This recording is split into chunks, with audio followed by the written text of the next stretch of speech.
네, 우리 한글 말씀 보겠습니다. 누가복음 10장 38절에서 42절이에요. 네, 같이 읽어볼까요? 그들이 길 갈 때에 예수께서 한 마을에 들어가심에 마르다라 이름하는 한 여자가 자기 집으로 영접하더라. 그에게 마리아라는 동생이 있어 주의 발치에 앉아 그의 말씀을 듣더니 마르다는 준비하는 일이 많아 마음이 분주한지라. 예수께 나아가 이르되 주여 내 동생이 나 혼자 일하게 두는 것을 생각하지 아니하시나이까. 그를 명하사 나를 도와주라 하소서. 주께서 대답하여 이르시되 마르다야 마르다야 내가 많은 일로 염려하고 근심하나 몇 가지만 하든지 혹은 한 가지만이라도 족하니라. 마리아는 이 좋은 편을 택하였으니 빼앗기지 아니하리라 하시니라. 아멘. 네, 잘 아는 말씀이죠. 마르다가 예수님을 자기 집으로 영접했다. 그 마을에 다른 사람들도 많을 텐데.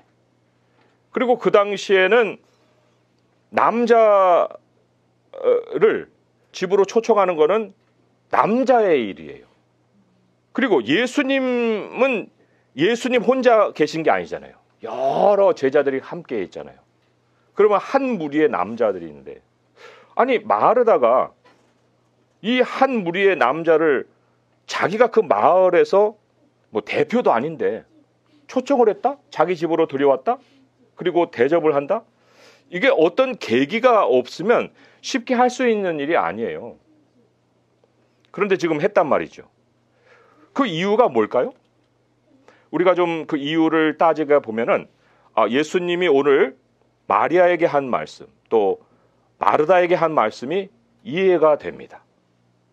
자, 이 누가복음, 오늘 이제 우리가 누가복음을 보고 있지만 요한복음이나 누가복음 앞에나 이런 좀 비슷한 사건들이 기록이 되어 있는데 한번 참고해 보겠습니다.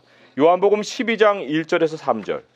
이때 시점은 예수님이 돌아가시기 엿새 전이에요. 6월절 엿새 전이니까 맨 마지막 때 일어나는 일이죠. 자, 거기 한번 읽어볼게요. 시작. 6월절 엿새 전에 예수께서 베다니에 이르시니 이곳은 예수께서 죽은 자 가운데서 살리신 나사로가 있는 곳이라. 거기서 예수를 위하여 잔치할새 마르다는 일을 하고 나사로는 예수와 함께 앉은 자 중에 있더라. 마리아는 지극히 비싼 향유 곧 순전한 나드 한 근을 가져다가 예수의 발에 붓고 자기 머리털로 그의 발을 닦으니 향유 냄새가 집에 가득하더라. 예수님의 죽으심이 임박한 이런 상황이에요. 그리고 여기도 뭐 마르다가 일을 하고 있네요. 근데 그러면 요한복음과 지금 오늘 읽은 누가복음이 같은 사건이에요? 아니에요. 이건 마지막 때의 일이에요. 그리고 지금 마리아가 향유로 예수님의 발에 붓고 머리털로 지금 닦고 있는데 지금 누가복음에는 그런 일 없잖아요. 발치에 앉아서 말씀을 듣고 있죠. 자, 그러니까 이건 다른 사건이에요. 마지막 사건이죠. 자, 누가복음 이 사건은 요한복음 이 사건보다 훨씬 이전의 사건을 얘기를 하고 있는 건데, 그러면 이 마리아가 향유를 부었는데 한 번만 부었을까요? 한번 볼게요. 요한복음 12장보다 11장은 먼저 일어난 사건이잖아요. 11장은 먼저 일어난 사건이라고요? 자, 11장 1절에서 2절을 읽어볼게요. 시작. 어떤 병자가 있으니 이는 마리아와 그 자매 마르다의 마을 베다니에 사는 나사로라. 이 마리아는 향유를 붓고 머리털로 주의 발을 닦던 자요 병든 나사로는 그의 오라버니더라. 이미 향유를 부었어요. 부은 일이 있어요. 그리고 12장으로 넘어가니까 예수님 6월절 엿새 전에 또 향유를 붓는 사건이 나오는 거예요. 마리아가 지금 예수님과 뭔가 교제가 있었구나, 그 전에. 그리고 5절로 내려가 보면 예수께서 본래 마르다와 그 동생 나사로를 사랑하셨다라는 말씀까지 있어요. 그러니까 훨씬 전에 예수님과 이 마르다 또 마리아 나사로의 교감이 있었고 교제가 있었고, 그런 다음에 마리아가 향유 붓는 일이 한 번 있었고, 또 마지막에 예수님의 그 죽으심을 맞이해서 엿새 전에 또 향유를 붓는 일이 있었고, 이게 지금 순서대로 지금 소개가 되고 있는 거예요. 자, 이런 마리아, 이 마리아를 생각해 볼 때, 그러면 예수님과 마리아는 언제 만난 거야? 첫 번째 만남이 언제지? 그럼 첫 번째 만남은 두 번의 향유 붓기 이전일 거 아니에요. 더 과거로 가야죠. 자, 그것을 우리가 좀 실마리를 찾아볼 수 있는 것이 누가복음 7장이에요. 누가복음 7장. 같이 한번 읽어보겠습니다. 시작. 한 바리새인이 예수께 자기와 함께 잡수시기를 청하니 이에 바리새인의 집에 들어가 앉으셨을 때에 그 동네에 죄를 지은 한 여자가 있어 예수께서 바리새인의 집에 앉아 계심을 알고 향유 담은 옥합을 가지고 와서 예수의 뒤로 그 발 곁에 서서 울며 눈물로 그 발을 적시고 자기 머리털로 닦고 그 발에 입 맞추고 향유를 부었다 그랬어요. 아, 이게 요한복음 11장에 말씀한 그 장면이었구나. 이 마리아가 향유를 붓고 머리털로 주의 발을 닦았다고 했더니 그게 바로 누가복음 7장에 나와 있는 사건이었네. 근데 여기에 마리아의 이름은 안 나오고 그 동네에 죄를 지은 한 여자라고 얘기해요. 죄를 지은 한 여자. 무슨 죄를 졌을까요? 한번 추측을 해보세요. 성경에 여러 가지 사건들을 이제 머릿속에 많이 담고 있을 테니까 여자가 죄를 졌어? 여자가 죄를 진 사건을 기록한 것 중에 대표적인 것이 어느 거예요? 가늠하다 현장에서 잡힌 여자 있잖아요. 그 사건이 있어요. 그게 마리아라고는 할 수 없지만 그러나 그 사건 속에서 그 죄를 생각해 볼 때 예수님과 그 여인의 대화 속에서 그 여인이 예수님께로부터 받은 말씀이 있습니다. 뭐냐면 요한복음 8장 10절에서 11절의 말씀이에요. 같이 읽어볼게요. 시작. 예수께서 일어나서 여자 외에 아무도 없는 것을 보시고 이르시되 여자여 너를 고발하던 그들이 어디 있느냐? 너를 정죄한 자가 없느냐? 대답하되 주여 없나이다. 예수께서 이르시되 나도 너를 정죄하지 않으니 가서 다시는 죄를 범하지 말라 하시니라. 현장에서 막 벌벌벌 떨고 있어요. 이 여인이. 다른 사람은 다 돌로 치려고 하고 있는 이런 상황에. 근데 예수님이 그걸 해결해 주셨죠. 그리고는 다시 죄를 범하지 말아라. 그리고는 새로운 출발을 주셨습니다. 새 출발을 허락하셨어요. 이게 만약에 마리아라 해도 의미가 있고요. 마리아가 아니고 이 사건은 사람들에게 전파가 됐을 거 아니에요. 그러면 같은 죄를 짓고 있는 어떤 여인으로서 마리아가 이 여인에게 일어난 일을 자기가 들었다고 했을 때 예수님이 죄인을 어떻게 대하시는지에 대한 소문은 듣고 알았을 거 아니에요. 마리아는 알고 있었단 말이에요. 예수님을 만나는 자는 하나같이 자유를 얻는다. 예수님이 막 정죄하시거나 그러지 않는다. 그것을 마리아가 알고 있었겠죠. 그리고 성경에는 내가 의인을 부르러 온 것이 아니오 죄인을 불러 회개시키러 왔다는 예수님의 말씀이 있지요. 죄를 짊어지고 아무 소망도 없는 그러한 인생에게 이것만한 복음이 어디 있어요? 내가 죄인을 위해서 불러 회개시키러 왔다고 하는 이 말씀. 그러니까 앞에 지금 마리아가 눈물을 흘리면서 그 예수님의 발을 닦고 입 맞추고 향유를 부은 거 죄를 느껴보지 않은 사람은 같은 심정을 가질 수가 없어요. 죄를 느끼는 사람만 이 여인의 마음을 같이 느낄 수가 있단 말이죠. 현장에서 가늠한 여에게 내가 너를 정죄하지 않는데 너 죄를 짓지 말아라. 이번에는 그런 말 정도가 아니죠. 뒤로 넘어가 보시면은 그 7장 37절 38절 그 뒤에 48절부터 50절까지 말씀이 또 기록이 되어 있어요. 이때는 한 단계 더 나가죠. 예수님이 이 여자에게 뭐라고 했어요? 시작. 이에 여자에게 이르시되 내 죄 사함을 받았느니라 하시니 함께 앉아있는 자들이 속으로 말하되 이가 누구에게 죄도 사하는가 하더라. 예수께서 여자에게 이르시되 네 믿음이 너를 구원하였으니 평안히 가라 하시니라. 구원과 평안을 선포해 주셨어요. 이게 회개의 선물이에요. 회개하는 사람에게 하나님이 주시는 것이 구원과 마음의 평안입니다. 처음에는 너 가서 더 죄지지 마라. 나 너를 정죄하지 않아. 그런 말씀이었다가 이제는 예수님을 만나서 향유를 붓고 하니까 예수님이 너의 믿음이 너를 구원했어. 그리고는 평안히 가라고. 이 말씀을 듣는 순간에 마리아와 또 이 여인, 누군지 모르는 이 여인, 그러나 저는 이게 마리아라고 저는 생각하는 거예요. 이 여인의 마음속에 엄청난 예수님에 대한 감사와 사랑이 솟아오르는 거죠. 그런데 중요한 것은 문제 많은 여인이었다는 거예요. 마리아가. 문제덩어리예요. 문제덩어리를 가지고 있는 언니가 마르다예요. 마르다가 자기 동생을 제어하지 못해요. 막 나가서 남자들하고 막 음란한 일을 행하고 죄를 짓고 다니면서 그 동생이 집안에 있는 게 수치죠. 그런데 어느 날 갑자기 동생이 와가지고 조용해졌어. 너 왜 그러냐? 뭐 얘기를 안 해. 하다가 나 그런 일이 있었는데 다 든 사람들 다 예수님이 보내주고 나더러 가서 죄 덧지지 말라고 그랬어. 나는 정말 어떻게 그분에게 감사를 표해야 될지 몰라.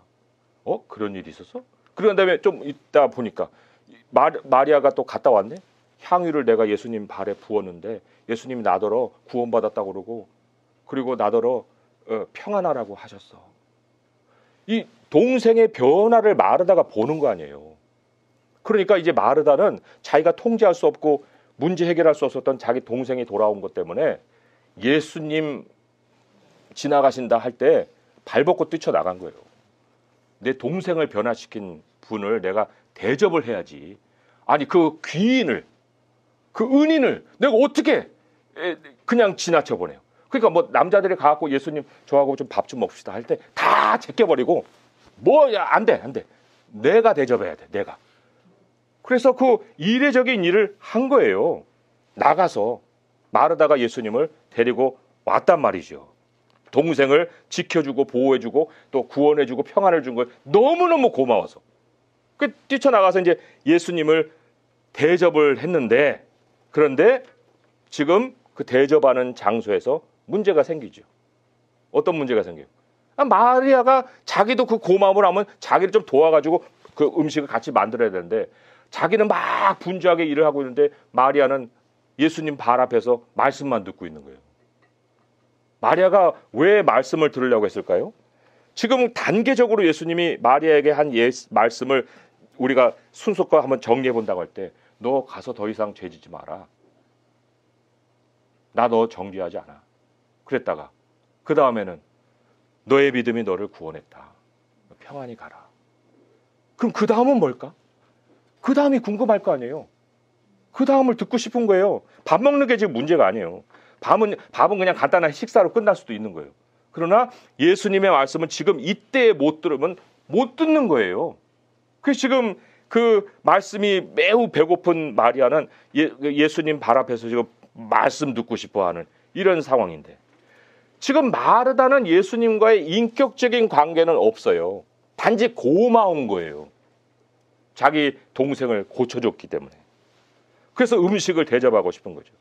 사람이요, 예수님을 인격으로 만나지 못하면 일로 다 예수님을 만나고자 시도를 합니다. 열심을 내는 거예요, 열심을. 내가 예수님에 대해서 고마움을 느낀 것을. 근데 그 고마움이 내게 인격적으로 느껴지는 고마움이 아닌 거죠. 그러니까 마음이 막 분주하다고 그랬어요. 마음이 분주할 뿐만 아니라 또 예수님의 말씀에 너 왜 이렇게 염려하고 근심해? 이렇게 되는 거죠. 그러니까 교회에서 열심을 내는데 그 분주할 뿐만 아니라 막 내가 이 일을 어떻게 해야 돼? 내가 감당할 수 없는 일을 내가 왜 맡았지? 막 이래가지고 염려하고 근심하고 이런 사람은요, 예수님과의 인격적인 교제를 갖지 못한 거예요. 종교적인 열심을 갖고 있는 거라고요. 그러나 종교적인 열심으로 예수님과의 만남이 형성이 될까요? 아니죠. 눈물로 예수님의 발을 닦이는 그런 일은 있을 수가 없는 거예요. 예수님이 뭐라고 그랬어요? 야, 몇 가지만 하든지 한 가지만이라도 좋게. 이게 무슨 얘기냐면요. 굉장히 실질적인 얘기예요. 야, 너 커피 한 잔이라도 괜찮아. 뭘 그렇게 막 잔치를 벌이려고 하냐? 잔치 벌이지 말고 그냥 뭐 있는 거 있으면 밥그릇 가지고 저기 냉장고에서 꺼내고 우리 밥 먹고 그리고 좀 중요한 거 하자. 이거 얘기한 거예요. 중요한 거, 좋은 편. 이 좋은 편. 세상에서 뺏길 수 없는 게 뭔지 아세요? 내 마음속에 집어넣는 거예요. 내가 물건을 갖고 있으면 이 핸드폰 같은 건 빼앗겨요. 그런데 내 안에 집어넣은 건 누구도 빼앗지 못합니다. 사랑을 누가 빼앗을 것이며, 우리 실질적으로 지식을 누가 빼앗을 거예요? 지혜를 누가 빼앗아요? 말씀을 누가 빼앗아요? 절대로 못 뺐습니다. 하나님이 우리에게 택하라고 하는 좋은 편은 네 안에 집어넣는 거라는 거예요. 네 안에 집어넣는 거. 그런데 우리는 내 안에 뭔가를 집어넣기보다는 밖으로 막 표현하고 싶죠. 밖으로 막 표현하니까 사람들이 그게 시기를 해가지고 다 빼앗아 가죠. 그런 것은 중요한 것이 아니다라는 거예요.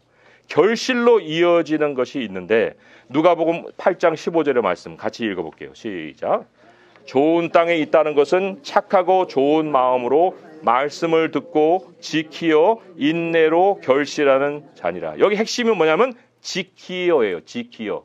keeping, preserving. 내 안에 간직하는 거예요. 간직하는 거. 말씀 오늘 들었는데 그 내용이 내 안에 그대로 간직되어 있는 거예요. 하나님은요, 우리가 막 분주하게 이렇게 움직이면서 막 부산하게 사는 거 원치 않으세요. 그 말씀을 내 안에 간직해서 누구도 너의 것을 빼앗지 못하게 하라. 빼앗지 않고, 하나님 이런 말씀 하셨어. 난 이 말씀 나는 믿어. 이 말씀이 이루어질 거야.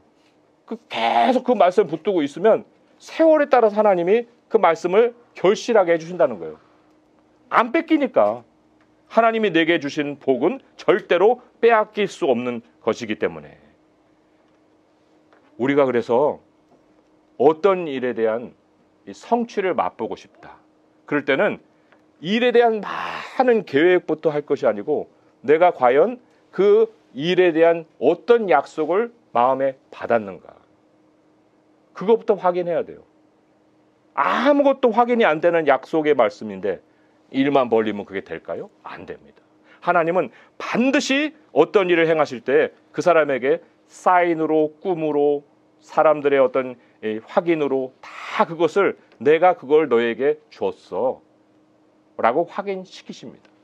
하나님은 살아계신 분이시기 때문에 애매하게 나를 따르라 이러신 분이 아니십니다. 그리고 그런 순간이 막 자주 있을 것 같은데 그렇지 않아요. 하나님이 우리에게 인도하시는 것은요, 가장 적합한 때에 가장 적기에 딱 나타나셔서 그걸 확인시켜 주십니다. 내가 못 깨달으면 조금 더 있다가 한번 딱 알려주시죠. 그래서 번쩍 들게 하시죠. 그런 게 인생에 몇 번만 있어도요, 그 인생은 바른 길을 가게 돼 있어요. 그것을 우리가 받기 위해서는 예수님의 발치에서 좋은 것을 택해야 돼요. 오늘 여기 우리 청소년들도 앉아있지만은 자기 마음속에 과연 지금 무엇을 집어넣고 살고 있는가, 그것을 우리가 돌아보고, 이것은 내가 절대로 빼앗길 수 없다. 내가 이것을 보존하리라. 이 말씀, 약속. 그래서 나의 과거는 하나님이 다 깨끗하게 해주셨기 때문에 과거를 볼 것이 아니라 앞을 보고 주님과 함께 동행하면서 주님의 약속이 이루어지는 그 복을 내 삶에서 풍성하게 누릴 수 있기를 주님의 이름으로 축원드립니다. 기도하겠습니다. 하나님 아버지, 우리 주님은 물론 은인이시죠. 우리 주님은 귀인이십니다. 하지만 하나님, 우리 주님이 나에게 행하신 어떤 일이 내게 확인이 되지 않는 상황에서는 우리 주님을 섬기는 것이 괴롭고 염려스럽고 분주하고 아무런 마음의 느낌도 없는 주님을 따르는 것이 얼마나 참 우리에게 공허함을 가져다 주는지 모릅니다. 그러나 주님, 우리 주님은 나에게 찾아오셔서 내 죄를 씻어주시고 내 안에 말씀을 주시고 빼앗길 수 없는 약속을 내 안에 심어주셔서 그 약속을 붙들고 살아가는 우리의 인생에 하나님이 결실로 찾아오시고 또한 복을 주시오니 감사합니다. 아버지 하나님, 주님이 나에게 자주 찾아오시지 않을지라도 우리 하나님께서 확실한 것은 확실하게 내게 말씀하여 주시고 확실한 길을 가르쳐 주신 줄 믿사오니 아버지여, 그 길을 벗어나지 않게 하시고 우리 아버지의 말씀을 따라서 주님을 향해서 날마다 빼앗기지 않는 주의 약속의 말씀과 동행하며 아버지 결실하는 삶이 되게 하여 주시옵소서. 우리 주 예수 그리스도의 이름으로 감사하며 기도합니다. 아멘.